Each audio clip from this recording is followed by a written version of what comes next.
এরকম হয়েছে না যে দেয়ালে পিঠ থেকে গেছে, চোখে মুখে অন্ধকার, কই যাব, কি করব, বাঁচানোর কেউ না, এরকম হয়েছে কখনো আপনাদের? যদি হয় তাইলে এটার সলিউশন বলবো, না হইলে তো এগুলো বলে লাভ নাই। হয় হয় হয়। বিশ্বনবী এরকম কঠিন বিপদে পড়েছেন জীবনের কিছু কিছু মুহূর্তে। ওই মুহূর্তে বিশ্বনবী স্পেশাল দুইটা দোয়া পড়তেন। এই দোয়াগুলো আপনাদেরকে জানিয়ে দেয়। বিশ্বনবী বলেন, কঠিনতম বিপদে যখন পড়বা, দেয়ালে পিঠ থেকে যায়, চোখে মুখে অন্ধকার, বাঁচার কোনো উপায় নাই, তখন পড়বা লা ইলাহা ইল্লা আনতা সুবহানাকা ইন্নী কুনতু মিনাজ জালিমিন। আল্লাহ, তুমি ছাড়া কোনো ইলাহ নাই, তুমি পবিত্র, নিশ্চয় আমি জালিমদের অন্তর্ভুক্ত। সুবহানাল্লাহ বলেন। এই দোয়া সাইয়েদনা ইউনূস আলাইহিস সালাম পড়েছিলেন যখন মাছের পেটে ছিলেন। কিসের পেটে?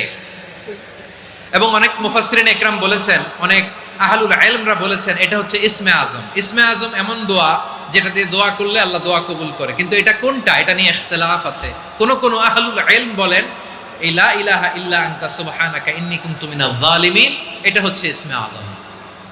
সাইয়েদনা ইউনূস আলাইহিস সালাম পড়েছেন, আপনারা পড়েননি? তুফান হইলে পড়েন না? আমাদের এলাকায় তো এটা খুব, এটার উপর ব্যাপক আমল আছে। পটুয়াখালীতে কি অবস্থা বলেন? পড়েন পড়েন পড়েন পড়েন।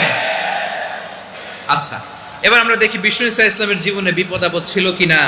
উনি বিপদ আসলে কিভাবে ডিল করতেন, বিপদ আসলে কোন দোয়া পড়তে হয়, কিভাবে ফরিয়াদের হাত উত্তোলন করতে হয়, কিভাবে রবের দরবারে নতজানু হয়ে ফরিয়াদ করতে হয়, এটা জানার দরকার আছে না নাই? আসুন আমরা বিষ্ণুনবীর জীবনী থেকে দেখি বিপদ আসলে উনি কি করতেন। বিপদ আসলেই প্রথমে বিষ্ণুনবী সাল্লাল্লাহু আলাইহি ওয়াসাল্লাম একটা দোয়া পড়তেন। কি পড়তেন? তিনি পড়তেন ইন্না লিল্লাহি ওয়া ইন্না ইলাইহি রাজিউন। নিশ্চয় আমরা আল্লাহর জন্য, নিশ্চয় আমরা কার দিকে ফিরবো ভাই? আবার কার দিকে ফিরবো? আওয়াজ করে বলুন তো, আমরা এসেছি কার কাছ থেকে, আবারও ফিরে যাব কার কাছে? এজন্য বিষ্ণুই পড়ছেন ইন্না লিল্লাহি ওয়া ইন্না ইলাইহি রাজিউন। নিশ্চয় আল্লাহর জন্য, ওই আল্লাহর দিকেই আমরা ফিরে যাব। তারপরে বিষ্ণুই পড়তেন আল্লাহুম্মা আজুরনি ফি মুসিবাতি ওয়াখলুফ লি খায়রাম মিনহা। একসাথে প্রথমে পড়তেন ইন্না লিল্লাহি ওয়া ইন্না ইলাইহি রাজিউন, তারপর পরে পড়তেন আল্লাহুম্মা আজুরনি ফি মুসিবাতি ওয়াখলুফ লি খায়রাম মিনহা। মানে আল্লাহ, এই যে আমি বিপদে ধৈর্য ধারণ করলাম, এটার সব তুমি আমার দাও, আর যেটা হারালাম এর চেয়ে ভালো কিছু দিয়ে মেকআপ করে দিও, ভালো কিছু দিয়ে বদল করে দিও। সুবহানাল্লাহ পড়েন। তাহলে বিপদ আসলে আমরা কি পড়ব? কথা বলেন। এই যে আমি শুয়েছিলাম, নাশিদ গাচ্ছিল ওরা, এদেশে পরস্পরে দেখা হলে দেয় সালাম, এদেশে আমজনতার হৃদয় জুড়ে পাক কালাম, এদেশে বিপদ এলে সর্বজনে সর্বক্ষণে দোয়া পড়ে ইন্না লিল্লাহ। কি পড়ে? সুবহানাল্লাহ সুবহানাল্লাহ সুবহানাল্লাহ সুবহানাল্লাহ। এদেশে আজান শুনে সূর্য ওঠে শহর গ্রামে, এদেশে আজান শুনে সূর্য ডুবে সন্ধ্যা নামে, এদেশে সকল কাজে সবাই বলে বিসমিল্লাহ, এদেশে ভালো কিছু দেখে শুনে হাসি মুখে সবাই বলে মাশাআল্লাহ। সুবহানাল্লাহ পড়ে। তাহলে বিপদ এলে আমরা কি পড়ি? কথা বুঝলে সবাই উত্তর দিতে হবে। বিপদ এলে কি পড়ি? তাহলে বিপদ এলেই আমরা এখন থেকে ইন্না লিল্লাহ পড়বো, নাকি হাই হুতাশ করবেন? একদল আছে হাই হুতাশ করে, হায় আল্লাহ রে, মোর কি হইল রে, মুই কি হরমু রে, মুই কমবে যামু রে, আছে না নাই? এরকম বিলাপ করতে নিষেধ করেছেন বিশ্বনবী। কি করব, কই যাব, কি হবে, হায় হায়, এরকম হাহুতাশ আছে না নাই? বিশ্বাসীরা হাহুতাশ করে না, তারা ইন্না লিল্লাহ পড়ে। কি পড়ে? মনে থাকবে? আমরা পড়ব ইন্না লিল্লাহি ওয়া ইন্না ইলাইহি রাজিউন। নিশ্চয় আমরা আল্লাহর জন্য, আমরা আল্লাহর দিকেই ফিরে যাব। এরপর পড়ব আল্লাহুম্মা আজুরনি ফি মুসিবাতি ওয়াখলুফ লি খায়রাম মিনহা। আল্লাহ, আমি যে বিপদে ধৈর্য ধারণ করলাম এটার সওয়াব দিও, আর যা হারালাম তার চেয়ে ভালো কিছু দিয়ে বদল করে দিও। সুবহানাল্লাহ পড়েন। বিশ্বনবীর হাদিস শুনলেন উম্মে সালামা রাদিয়াল্লাহু তাআলা আনহা। ওনার স্বামী হলো আবু সালামা। মজার ঘটনা খেয়াল করে শুনেন। আমার প্রিয় কলিজার টুকরা ভাইয়েরা, কানগুলো খরগোশের কানের মতো খাড়া করে আমার দিকে তাকান। সাইয়্যিদাতুনা উম্মে সালামা রাদিয়াল্লাহু তাআলা আনহা, ওনার স্বামীর নাম আবু সালামা। শ্রেষ্ঠ দম্পতি, শ্রেষ্ঠ ফ্যামিলি। প্রথমে হিজরত করেছিলেন হাবাসায়, পরে হিজরত করেছেন মদিনায়। উহুদ যুদ্ধের পরে ওনার স্বামী আবু সালামা ইন্তেকাল করলো, শহীদ হলো। সুবহানাল্লাহ পড়েন। যখন আবু সালামা ইন্তেকাল করলো, উম্মে সালামা রাদিয়াল্লাহু তাআলা আনহা কেঁদে কেঁদে হয়রান। আর নবীর শিখানো বাণী অনুযায়ী তিনি বারবার পড়ছিলেন ইন্না লিল্লাহ। কি পড়ছিলেন? জামু কি হরমু এগুলো বলে নাই, কি বলছে? ইন্না লিল্লাহ। যেহেতু বিশ্বনবী বলেছেন কেউ যদি বিপদের প্রথম ধাক্কায় পড়ে ইন্না লিল্লাহি ওয়া ইন্না ইলাইহি রাজিউন, আল্লাহুম্মা আজুরনি ফি মুসিবাতি ওয়া আখলুফ লি খায়রাম মিনহা, তাহলে এই বিপদে যে সে যা হারালো তার চেয়ে শ্রেষ্ঠ কিছু দিয়ে আল্লাহ তার বদল দিয়ে দিবে। এই হাদিস শুনে উম্মে সালামা রাদিয়াল্লাহু তাআলা আনহা ওনার প্রাণ প্রিয় স্বামী আবু সালামার ইন্তেকালের পরে চোখের পানি ছাড়ে আর পড়ে ইন্না লিল্লাহি ওয়া ইন্না ইলাইহি রাজিউন, আল্লাহুম্মা আজুরনি ফি মুসিবাতি ওয়া আখলুফ লি খায়রাম মিনহা। বারবার এই দোয়া পড়ে চোখের পানি ছাড়ে, এই দোয়া পড়ে চোখের পানি ছাড়ে। আর মনে মনে বলে আবু সালামার মতো ভালো মানুষ মদিনাতে নাই, আবু সালামার চেয়েও ভালো মানুষ মদিনাতে নাই। তার চেয়ে ভালো মানুষ কি করে আল্লাহ তাআলা আমারে দিবে? তার চেয়ে ভালো মানুষ তো আমি মদিনাতে দেখি না। চোখের পানি দিয়ে বুক ভাসায় আর নবীর হাদিসের উপর আমল করে পড়ে ইন্না লিল্লাহি ওয়া ইন্না ইলাইহি রাজিউন, ইন্না লিল্লাহি ওয়া ইন্না ইলাইহি রাজিউন। পড়তে পড়তে চোখের পানি ছাড়ে আর চিন্তা করে বিশ্বনবী বললেন এই দোয়া পড়লে যেটা হারালাম তার চেয়ে ভালো কিছু দিয়ে আল্লাহ পুরস্কার দেয়। আবু সালামার চেয়ে ভালো মানুষ মদিনার মধ্যে আর কে হতে পারে? কি আজীব তামাশা, কি অবাক করা ঘটনা। কিছুদিন পরে দেখা গেল সাইয়্যিদুল মুরসালিন রাহমাতাল লিল আলামিন স্বয়ং বিশ্ব নবী উম্মে সালামাকে বিয়ের প্রস্তাব পাঠিয়েছে। স্বয়ং বিশ্ব নবী উম্মে সালামা রাদিয়াল্লাহু তাআলা আনহাকে বিয়ের প্রস্তাব পাঠিয়েছেন। উনি রাজি হয়ে গেলেন, বিয়ে হয়ে গেল। উনি হয়ে গেলেন উম্মুল মুমিনিন, আমাদের মা, পুরো মুসলিম উম্মার মা। চিৎকার করে বলেন আল্লাহু আকবার। তাহলে আমার প্রাণ প্রিয় ভাইয়েরা, বিপদে পড়লে আমরা পড়বো ইন্না লিল্লাহি ওয়া ইন্না ইলাইহি রাজিউন, আল্লাহুম্মা আজুরনি ফি মুসিবাতি ওয়া আখলুফ লি খায়রাম মিনহা। পড়বেন? পড়বেন না? যারা যারা বিপদ আসলে এই দোয়াটা পড়বেন এখন থেকে আওয়াজ করে ইনশাআল্লাহ বলেন। যা হারাইছেন তার চেয়ে শ্রেষ্ঠ জিনিস দিয়ে বদলা দিবে কে? বিশ্বাস হয়? একটু সন্দেহ লাগে মনে হয়, একটু সন্দেহ আছে? যাদের বিশ্বাস হবে তাদের কি আল্লাহ উত্তম বদলা দিবে, ঠিক কিনা বলেন? তাহলে বিপদে পড়লেই প্রথমে আমরা এটা পড়ব। দোয়াগুলো যদি এখন মুখস্থ না হয়, এই যে রেকর্ডিং হচ্ছে পেয়ে যাবেন, কালকেই পেয়ে যাবেন। শুনে শুনে মুখস্থ করবেন। আমার মায়েরা, আমার বোনেরা, আপনাদের জন্য 3টি মাঠের অ্যারেঞ্জমেন্ট করা হয়েছে, আমি জানি। আপনারাও এই দোয়াগুলো পড়বেন, আপনার স্বামীকে শেখাবেন, সন্তানকে শেখাবেন, আপনার পুরো পরিবারটাকে জান্নাতের টুকরো বানিয়ে দিবে কে? তাহলে বিপদ আসলে প্রথমে কি পড়তে হবে এটা জেনে গেলাম। এরপরে বিপদ আসলে নিজেকে কি করে আল্লাহর কাছে সঁপে দিতে হয় এটাও জানার দরকার আছে না নাই? বিপদে প্রথমে ইন্না লিল্লাহ করলাম, ধৈর্য ধারণ করলাম, বিপদ থেকে উদ্ধারের সর্বোচ্চ চেষ্টা করলাম। আমার কাজ যখন শেষ তখন আমি আমার এই বিষয়টা আল্লাহর কাছে সঁপে দিব। কার কাছে সুপর্দ করব? কার কাছে? বিপদে বললে কেমন করে নিজেকে আল্লাহর কাছে সঁপে দিতে হয় আসুন সাইয়েদনা ইব্রাহিম আলাইহিস সালামের জীবনী থেকে জানি। আল্লাহর খলিল ইব্রাহিম আলাইহিস সালাম আমাদের মতো সমাজ ব্যবস্থা পায় নাই। আমরা জন্মের পরে আমাদের কানের ভেতরে আজান দিয়েছে কে? একামত দিয়েছে কে? আমাদের বাপদাদারা আমাদের কানে আজান দিয়েছে কি? দেয় নাই। আমাদের জন্মের পরেই তো আজান, একামত, বাড়ির পাশে মসজিদ, প্রতিদিন আজান, জুমার খুতবা, প্রতি মাসে মাসে তাফসিরুল কোরআন মাহফিল, মসজিদ, মিনারা, অভাব নাই, ঠিক কিনা বলেন? আপনি যেই সুন্দর ইসলামিক এনভায়রনমেন্ট পেয়েছেন, আমাদের ইব্রাহিম খলিল উনিও কি এরকম পেয়েছিলেন? হ্যাঁ, উনি জন্মের পর পরে ওনার কানে আজান দিয়েছে কেউ? আমার প্রিয় ভাইরা, আগা গোড়া একটা শিরকি পরিবেশ উনি জন্মগ্রহণ করেছেন। উনি ছাড়া ওই তল্লাটে একজনও আল্লাহর উপর বিশ্বাসী নাই। কল্পনা করতে পারেন? গোটা তল্লাটে, গোটা দেশে বিশ্বাসী মুমিন, আল্লাহর উপর বিশ্বাস স্থাপনকারী কয়জন? সবাই বলেন কয়জন? বাকি সব মুশরিক। বাকি সব মুশরিক নিজের সাথে নিজে শক্ত বোঝাপড়া করে অ্যানালজি করে, সেলফ কনভারসেশন করে উনি মহা সত্যের সন্ধান পেয়েছে। উনি আকাশের তারা দেখে ভাবে মনে হয় এটাই আমার খোদা, ওরা দেখে তারা নাই, মনে মনে বলে না তাইলে এটা না। আবার চাঁদ দেখে বলে চাঁদটা বড় মায়া লাগে, মনে হয় এটাই আমার রব, পরে দেখে চাঁদও নাই, কয় না এটা না। এরপরে দ্বীপ প্রহরের জলজলে সূর্যটা খা খা করে গোটা পৃথিবীটারে রৌদ্র দিয়ে তাতিয়ে রাখে।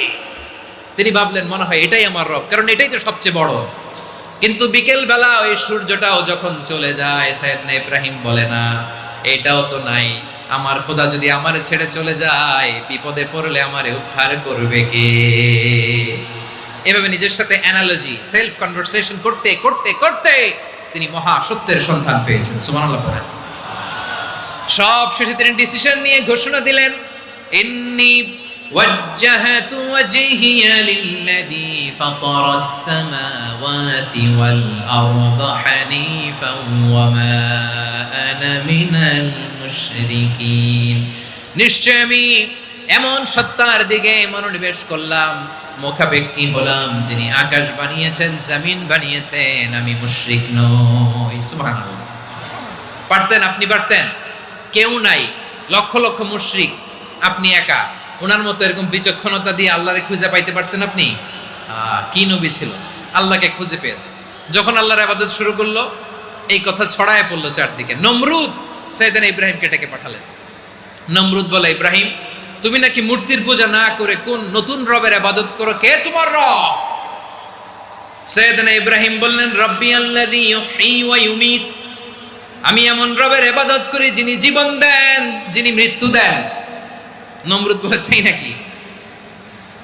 তোমার রব জীবন দেয়, মৃত্যু দেয়, আর এটা তো আমি দেই, আমিও তো জীবন দেই, আমিও তো মৃত্যু দেই। সাইয়েদনা ইব্রাহিম বললেন, কেমন করে তুমি জীবন দাও, মৃত্যু দাও, একটু দেখাও তো। নমরুদ জেলখানা থেকে দুজন কয়েদিকে ডেকে আনলো। কয়েদি এনে অর্ডার করলো, একটাকে এখনই শিরোচ্ছেদ, হেড অফ, ডেথ পেনাল্টি, মৃত্যুদণ্ড দেয়া হলো, ফিনকি দিয়ে রক্ত বেরোলো। নমরুদ বলে, দেখো দুজনকে ধরে আনলাম, একজন কয়েদিকে দিলাম ডেথ পেনাল্টি, মৃত্যুদণ্ড, ওরে মৃত্যু দিলাম। আরেকজন যে দাঁড়িয়ে আছে, চাইলে ওরেও আমি মৃত্যুদণ্ড দিতে পারি, কিন্তু না, ওরে আমি দিব না, ওরে আমি বাঁচায়া দিলাম, ছেড়ে দিলাম, মানে জীবন দিলাম। দেখো ইব্রাহিম, তোমার চোখের সামনে একজনরে মৃত্যু দিলাম, আরেকজনরে জীবন দিলাম। আপাত দৃষ্টিতে তাই তো, একজনরে তো জীবন দিল, আরেকজনরে মৃত্যু দিল। সাইয়েদনা ইব্রাহিম এবার বিপাকে পড়ে গেলেন। কিন্তু এক একজন নবীকে আল্লাহ এমন উইজডম বিচক্ষণতা দিয়ে এই জমিনে পাঠিয়েছেন, মুহূর্তের মধ্যে আল্লাহর খলিল ইব্রাহিম বললেন, فإن الله يأتي بالشمس من المشرق فأت بها من المغرب فبهت الذي كفر। আল্লাহর খলিল ইব্রাহিম বললেন, নমরুদ বুঝলাম তুমি জীবন দাও, মৃত্যু দাও, দেখলাম, কিন্তু আমার রব, আমার আল্লাহ প্রতিদিন সকালবেলা উষা লগ্নে ওই পূর্ব দিগন্ত থেকে সূর্যটাকে উদিত করেন, সাঁঝের বেলা, বিকেল বেলা, কুথুরি লগ্নে, সন্ধ্যা বেলা ওই দ্বিপ্রহরের জল জলে সূর্যটাকে পশ্চিম দিগন্তে ডুবিয়ে দেন। মানে সকালবেলা পূর্ব দিক থেকে উদিত করা সূর্যটাকে পশ্চিম দিকে বিকেলে তিনি ডুবিয়ে দেন। তুমি যদি পারো ওই সূর্যটাকে পশ্চিম দিক থেকে উদিত করে পূর্ব দিকে ডুবিয়ে দাও। সুবহানাল্লাহ পড়বেন না? দেখেন, ইনস্ট্যান্ট ইন্টেলেক্ট, মুহূর্তে বিচক্ষণতা, উইজডম কাকে বলে?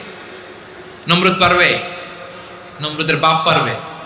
ওর দাদা, ওর 14 গোষ্ঠী, গোটা বিশ্বের সব ক্ষমতাধর রাষ্ট্রনায়করা একসাথে হলে পারবে? ফাবুহিতাল্লাযী কাফার, পারে নাই, ব্যর্থ হয়েছে। এবার তেলে বেগুনে জ্বলে উঠেছে, রেগে মেগে আগুন বলে, ফালকুহু ফিল জাহিম, ওর সাথে তর্ক নাই, না পেরে এবার এটারে আগুনে ফেলা। বিশাল বিশাল গাছ কেটে লাকড়ি এনে আগুনের কুণ্ডলি বানানো হলো, দাও দাও দাও দাও করে আগুন জ্বলে। আল্লাহর খলিল ইব্রাহিমকে আগুনে নিক্ষেপ করা হবে। আল্লাহর খলিল সাইয়েদনা ইব্রাহিমের হাতের মধ্যে রশি দিয়ে টাইট করে বাঁধা হলো, পায়ের মধ্যেও টাইট করে রশি দিয়ে বাঁধা হলো। আল্লাহর খলিল ইব্রাহিমকে আগুনের কুণ্ডলির মধ্যে ফেলা হবে।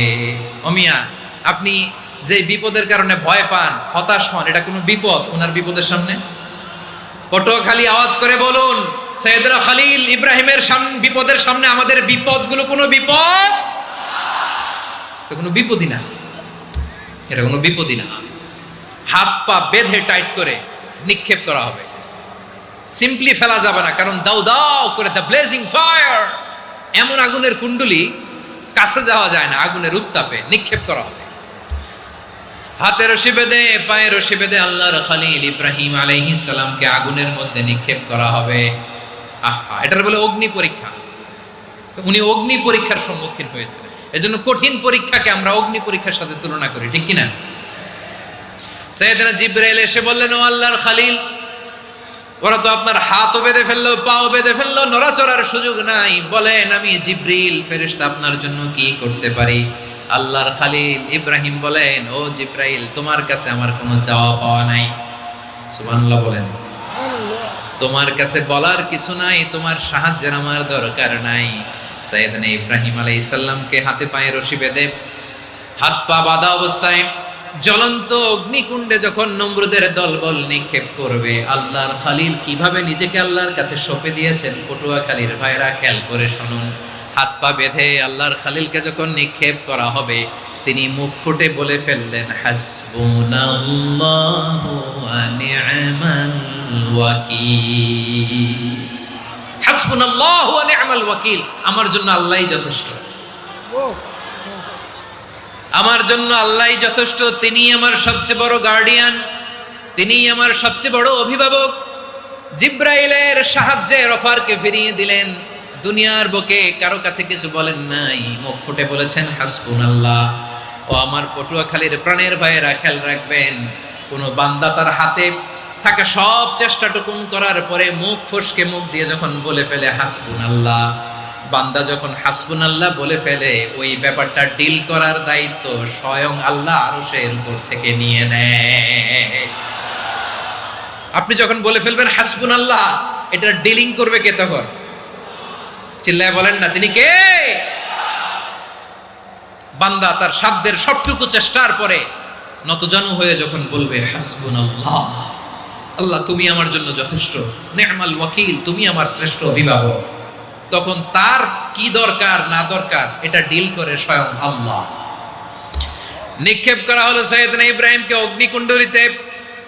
হাজার হাজার মানুষের দৃশ্য দেখার জন্য জড়ো হয়েছে এরকম বিশাল ময়দানে, কিন্তু কি অবাক করা ঘটনা, সবাই ভয় পাচ্ছিল, না জানে কি হয়ে যায়। আল্লাহর খলিলকে যখন আগুনের কুণ্ডলিতে নিক্ষেপ করা হয়, আল্লাহর খলিল ইব্রাহিম আগুনের কুণ্ডলের মধ্যে বসে বসে মানুষগুলোর দিকে তাকিয়ে হাসতে শুরু করে দেয়, কারণ আকাশ থেকে রব্বুল আলামিন স্পেশাল ভার্ডিক্ট নাজিল করেছেন, স্পেশাল হুকুম জারি করেছেন, কুলনা ইয়া নারু কুনি বারদান ওয়া সালামান আলা ইব্রাহিম। ও আগুন, খবরদার, সৃষ্টি শুরু থেকে তোকে একটা ধর্ম আমি বাতলে দিয়েছিলাম, তোর ধর্ম, আগুনের ধর্ম হলো যা পাবে জ্বালিয়ে সারখার করবে। আল্লাহ বলল, আগুন, তোর ধর্ম দিয়েছিলাম, তুই সব জ্বালিয়ে পুড়িয়ে সারখার করে দিবি, কিন্তু ক্ষণিকের জন্য আমি তোর জ্বালিয়ে দেওয়ার ক্ষমতাটাকে কেড়ে নিলাম, জ্বালিয়ে ভস্ম করে দেওয়ার ক্ষমতা আমি কেড়ে নিলাম। কুনি বারদান, ঠান্ডা হয়ে যা, কিন্তু এত বেশি ঠান্ডা হবি না আবার আমার ইব্রাহিমের জন্য সর্দি লেগে না যায়। সুবহানাল্লাহ, এত আস্তে বললে হবে? কুনি বারদান, বার্দ মানে বরফ, ঠান্ডা, ঠান্ডা হ, কিন্তু এত ঠান্ডা হবি না যাতে আমার ইব্রাহিমের কষ্ট হয়। আগুন বলে, আল্লাহ একবার বললাম ঠান্ডা হ, আবার বলো এত ঠান্ডা হবি না যাতে খলিলের সর্দি না লাগে। কেমন ঠান্ডা হব, কেমন এনভায়রনমেন্ট তৈরি করে দেব বলো? আল্লাহ বললেন, সালামান আলা ইব্রাহিম, আমার খলিল, আমার কলিজা, আমার ইব্রাহিমের জন্য তুই জান্নাতের গুল বাগিচা হয়ে যা। ও ভাই, নবী মুসার মতো ঈমান হলে রাস্তা হবে সাগর জলে, নবী ইউসুফের মতো ঈমান হলে একে একে দরজা খোলে। নবী ইব্রাহিমের মতো ঈমান যদি আজও থাকে বিদ্যমান, অগ্নিকুণ্ডে দেখতে পাবে খুবসুরত এক ফুল ভাগা। কুলনা ইয়া নারু কুনি বারদান ওয়া সালামান আলা ইব্রাহিম। বান্দা যখন মুখ দিয়ে বলে হাসবুনাল্লাহ, আমার আল্লাহ আমার জন্য যথেষ্ট, এই বলে যখন নিজেকে সঁপে দেয়, তার কি লাগবে ওই দায়িত্ব স্বয়ং নিয়ে নেয় কে? সবাই বলেন স্বয়ং নিয়ে নেয় কে? তাহলে আমার প্রিয় ভাইরা, বিপদের শুরুতেই আমরা বলবো ইন্না লিল্লাহ। শুরুতে কি বলবো? এরপরে যেই বাক্যটা পড়ে নিজের পরিস্থিতিকে আল্লাহর দরবারে সঁপে দিব, সেটা হচ্ছে হাসবুনাল্লাহ। সেটা কি? বিষ্ণু বলেন লা ইয়াজালু লিসানুকা রাতাবান মিন যিকরিল্লাহ। সব সময় আল্লাহর স্মরণ দিয়ে, জিকির দিয়ে জিহ্বাটারে সিক্ত রাখো। আর শয়তানু জাসিমুন আলা কলবি ইবনে আদম। শয়তান বনি আদমের কলবে খামচি মেরে বসে থাকে। ফাইদা যাকারাল্লাহ খানাসা। মানুষ যখন আল্লাহ স্মরণ করে, জিকির করে, শয়তান দৌড়ে পালায়। ওয়া ইদা গাফালা ওয়াসওয়াসা। যখনই বনি আদম গাফেল হয়, তখনই শয়তান তার হৃদয়ে ওয়াসওয়াসা দেয়। এজন্য বিপদে পড়লে ইন্না লিল্লাহ, নিজের সব টুকুন করার পরে, নিজের রোল প্লে করার পরে নিজেকে আমরা কি বলে সঁপে দিব? সবাই বলেন, সবাই বলতে হবে। আরো জোরে বলে, মনে থাকবে? বিপদে পড়লে প্রথমে ইন্না লিল্লাহ, এরপরে নিজেকে যখন সঁপে দিব তখন হাসবুনাল্লাহ।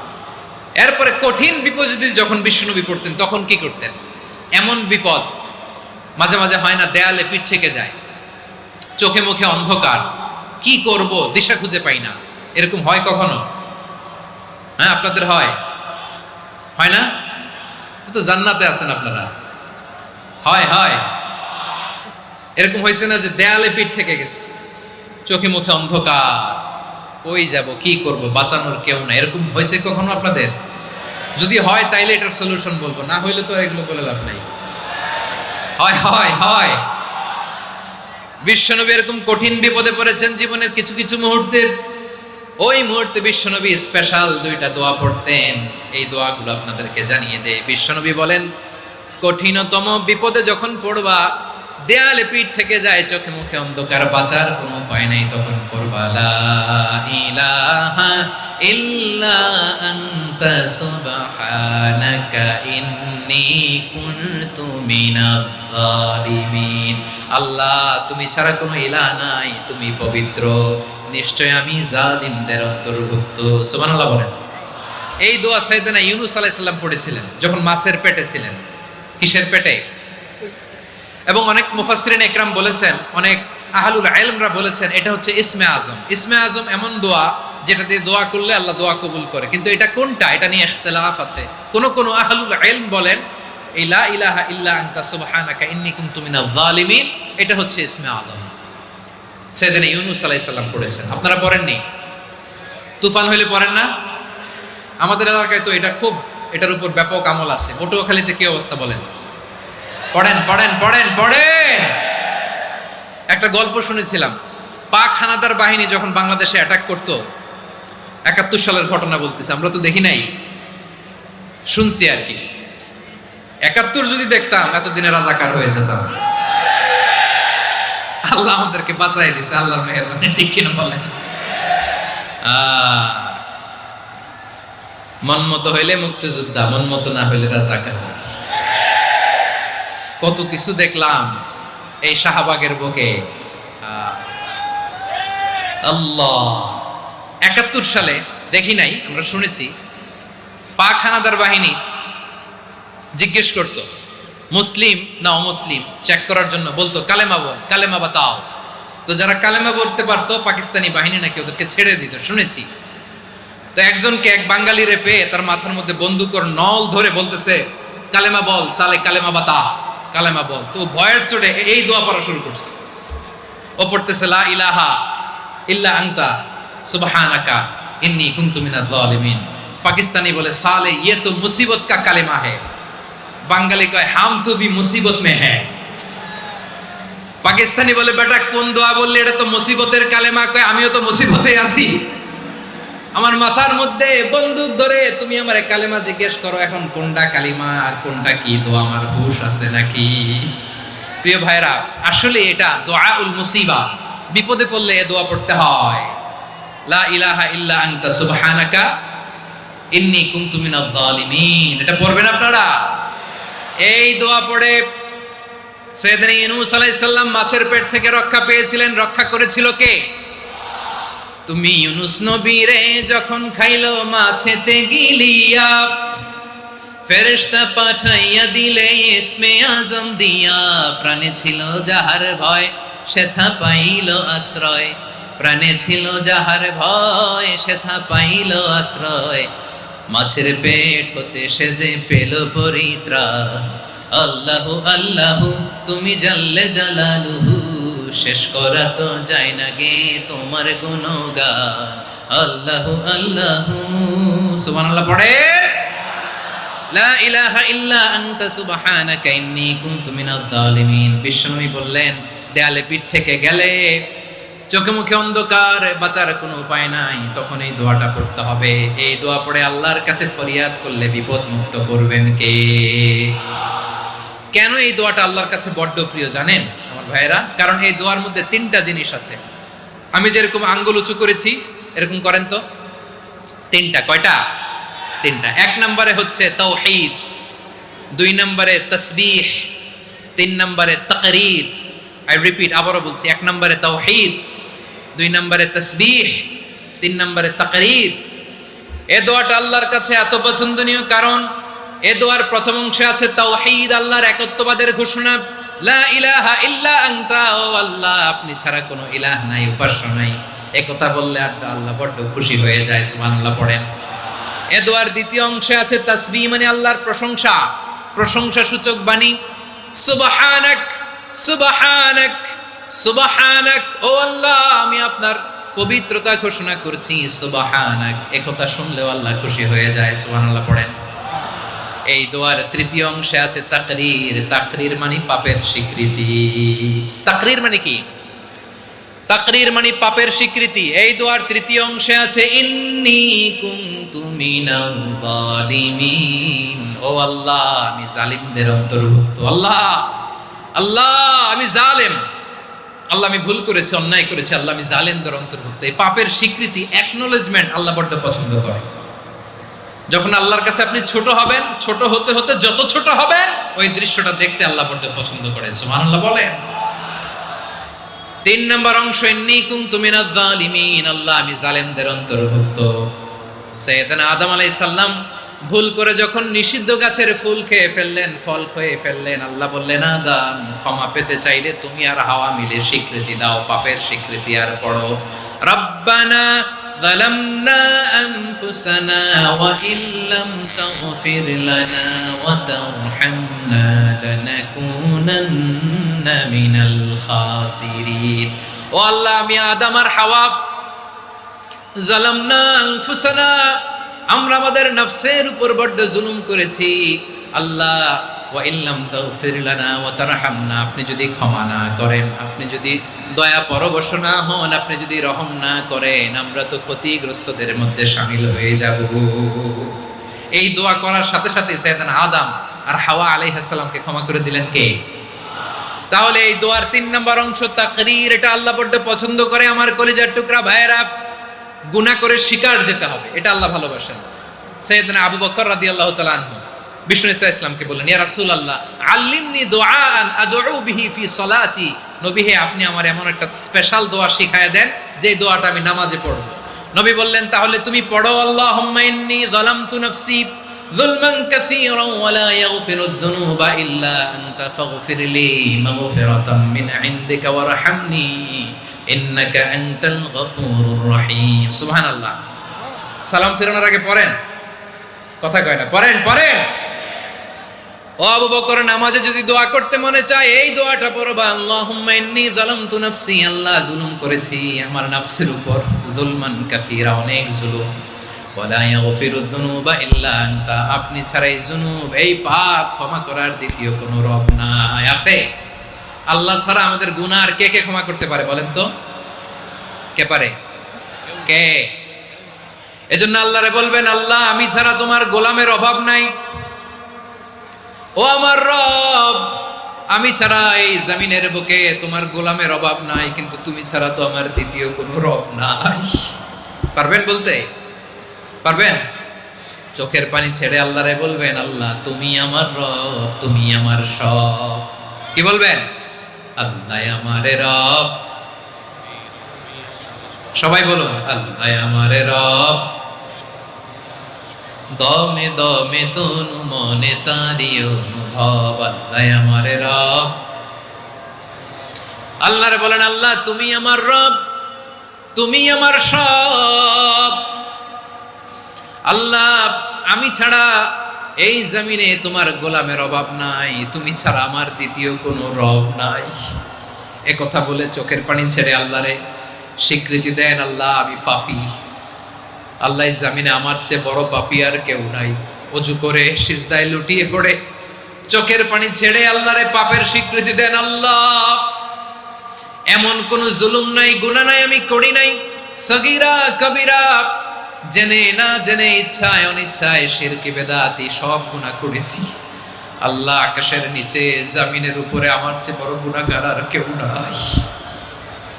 চোখের পানি ছেড়ে আল্লাহরে বলেন, আল্লাহ আমি ছাড়া তোমার গোলামের অভাব নাই, তুমি ছাড়া আমার দ্বিতীয় কোনো রব নাই, তুমি ছাড়া তো কেউ আমার গুনাহ ক্ষমা করার নাই, তুমি আমার রব, তুমি আমার সব। বলতে পারবেন? এই তাকরীর আমার পটুয়াখালীর ভাইয়া, এই স্বীকৃতিটা দেখতে আল্লাহ বড্ড ভালোবাসে, কারণ আমরা সবাই গুনাহগার। আমরা সবাই কি? বিশ্বনবী বলেন, কুল্লুকুম খাত্তাউন, বানি আদম তোমরা সবাই পাপী। সবাই কি? সবাই পাপী। আমরা সবাই পাপী, আপন পাপের বাটখারা দিয়ে অন্যের পাপ মাপি। আমরা যে পাপী এটা ভাবতে মনে চায় না কারো, খালি অন্যের পাপ দেখি আমরা, এটা ভুল। ওর এই পাপ, ও পাপী, ও জালেম, ও জাহান্নামী, এরকম একটা টেন্ডেন্সি। আমার যে কি হালাত এটার খেয়াল নাই।